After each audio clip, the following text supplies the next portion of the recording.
प्रदान। बहुत जगह भंडारे हैं, यहाँ रास्ते में कोई हलवा पूड़ी नहीं, कदापि नहीं, आपको लेने का अधिकार नहीं। आप गृहस्थ हैं, आप खुद कमाते हैं, तो ऐसे करने का अधिकार नहीं, ऐसे करने का अधिकार। यदि आपको ऐसा लगता है कि हम पा लेते हैं, तो निकालो 20 रुपया 50 रुपया उसके पास रखो, वहीं रख दो और छोड़ के चले आओ। अगर आपने पाया भरपेट, तो आपको अंदाज होना चाहिए कि इतना 100 रुपया में मिलेगा, तो 100 रुपया निकाला वहां रख दिया, चल दिया, तो ये बात तो हो जाएगी। दान मत लो, गृहस्थ हो, दान पुण्य विरक्तों के लिए, गृहस्थ के लिए नहीं। भगवान ने तुम्हें जो दिया है उसी से उतना निर्वाह करो। नमक चना रोटी खा के गुजारा करके चले जाओगे तो पुण्य एकत्रित कर लोगे, हलवा पूड़ी खा के जाओगे तो पुण्य यहीं दे के चले जाओगे। और संतों के दर्शन करने के समय किन बातों का ध्यान रखें? बस हमें अगर भगवत स्मरण चल रहा है तो हमारा दोष दर्शन होगा ही नहीं। अगर दोष दर्शन नहीं होगा और हमारे अंदर अहंकार नहीं, दैन्य भाव से आए जैसे भी दर्शन कर रहे हैं, तो एक एक कदम यज्ञ के समान होता है। हाँ, संत मिलन को चाहिए तज माया अभिमान, जीव जीव पग आगे बढ़े कोटिन यज्ञ समान, ऐसा वर्णन किया गया है। तो संत दरस जिम पातक टरे, दर्शन मात्र से पापों का नाश होता है। पर हम संत को भगवान का भाव रखें, मनुष्य ना माने तब। जैसे एक पत्थर है जिसे हम पत्थर मानते हैं, और एक पत्थर है जिसे हम भगवान मानते हैं। तो पत्थर मानने से हमें कोई लाभ नहीं मिला, लेकिन जब उसी को हमने भगवान माना, पाषाण मूर्ति को, तो हमारे भाव बनने लगे, हमें पुण्य मिलने लगा, हमारे लाभ मिलने लगा। एक मनुष्य है और मनुष्य रूप में एक संत है, उसे हम भगवान का दर्जा दें। सातों समूह में जग देखा, मोते अधिक संत कर लेखा। भगवान कह रहे हैं ये मेरे भगवान के निज जन है, तो भगवान के स्वरूप है, तब दर्शन का हमें लाभ मिलेगा। कहीं कोई दोष दर्शन न हो, कहीं कहीं उनकी अवहेलना न हो जाए, शांत भाव से दर्शन क्या चले गए। ज्यादा देर संतों के पास नहीं टिकना चाहिए, क्योंकि हमारी मलिन बुद्धि है, कोई ना कोई मलिन दृश्य न देख ले, कोई ना कोई मलिन संकल्प ना कर ले, तो हमें अपने भाव बचाने के लिए सत्संग सुना और उसी का मनन किया, एकांत हो गए, तो हमें ज्यादा अपराध बनने की संभावना नहीं रहेगी। नहीं तो मनुष्य शरीर है और संतों की ऐसी लीलाएं हैं कि हम समझ नहीं पाएंगे किस धरा से कौन सी बात कर रहे हैं, किस धरा से कौन सी चेष्टा कर रहे हैं। फिर हमें लगेगा कि यार ये तो ऐसे ही है, तो हमारा दोष दर्शन बन जाएगा। तो हम सत्संग सुने, एकांत में जब भजन करेंगे तो सबके प्रति भगवत भाव हो जाएगा। संत तो भगवान का स्वरूप है ही। महाराज जी, जैसे आज वृंदावन की होली शुरू हो गई है और अगले 4 दिन तक होली चलेगी, महाराज जी बहुत सारे युवक युवतियां आपको सुनती हैं, तो आज आपके कोई संदेश सब भारतवासियों? हम तो सबसे यही प्रार्थना करेंगे कि होली महोत्सव प्रहलाद जी के द्वारा प्रकट किया गया है।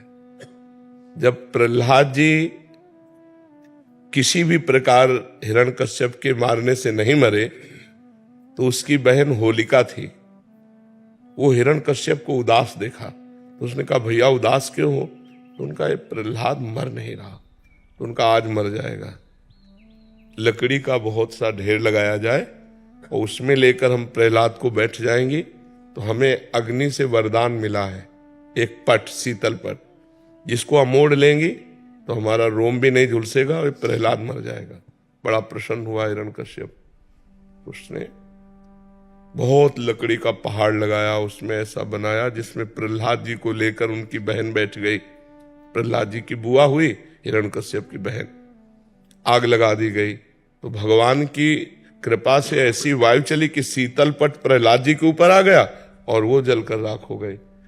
तो जितने प्रहलाद पक्ष के थे, सुबह वहां जब गए तो देखा प्रहलाद जी बैठे हुए, बड़े आनंदित थे, ढोल मंजीरा कीर्तन से होली की पूजा की और आपस में गुलाल रंग लगाकर खेल रहे, नाम कीर्तन कर रहे, पद गा रहे कि प्रहलाद जी भगवान की भक्ति से बच गए।